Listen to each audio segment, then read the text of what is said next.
I recently made a video about dual agency after the new, worse version of the listing agreement draft was released. A viewer asked me, do you think that making dual agency illegal would have been a more effective way to protect the public compared to the new compensation regulations? I think this is a great question for several reasons. Firstly, the answer is yes. If dual agency was banned, it would benefit consumers. I will say, however, a ban should allow for the same brokerage to represent both sides, just not the same agent on both sides. But that's a different topic entirely. The heart of the question was about consumer protection, and that's also the problem. What does the Sitzer-Burnett lawsuit and subsequent settlement have to do with consumer protection? Yes, I know the lawsuit was filed on behalf of aggrieved consumers, but why? And for what outcome? Was everyone who ever sold their home before now a victim? And is everyone who sells real estate after August not a victim? I'm just wondering where the consumer protections are and who exactly benefits from the outcome. After all, these types of lawsuits can result in a huge monetary jackpot. Remember the woman who was burnt by coffee, sued McDonald's, and was awarded millions?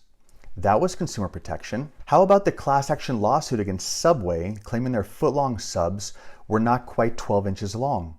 What motivated the attorneys to solicit recent customers of Subway? Was it their respect for portion sizes, or maybe their passion for units of measurement? But even in those cases, there was a net benefit to consumers in the end, in addition to the plaintiffs and attorneys making money. It might be insignificant, but at least we now have a hot beverage warning label and a full 12-inch foot-long sub. Maybe not a $5 footlong, but at least a full foot-long sub. What has the NAR-related lawsuit brought to consumers? Well, now buyers are obligated to pledge a payment to their agent upfront in their representation agreement. Just think, before now, buyers could hire multiple agents to work for free until and if a transaction ever closed. I think buyers had it too good, so I'll call this a win for real estate agents. And sellers are no longer permitted to pay their broker enough to pay a buyer's agent. Oh, sellers still have to pay one way or another, but now it needs to be negotiated and paid to the buyer's agent directly, or to the buyer, or with a lower sales price. So I wouldn't call that a win for anyone. I wouldn't even call those consumer protections. I'd call that a phony answer to a problem that never existed.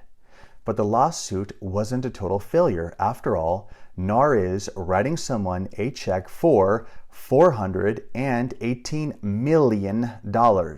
The end.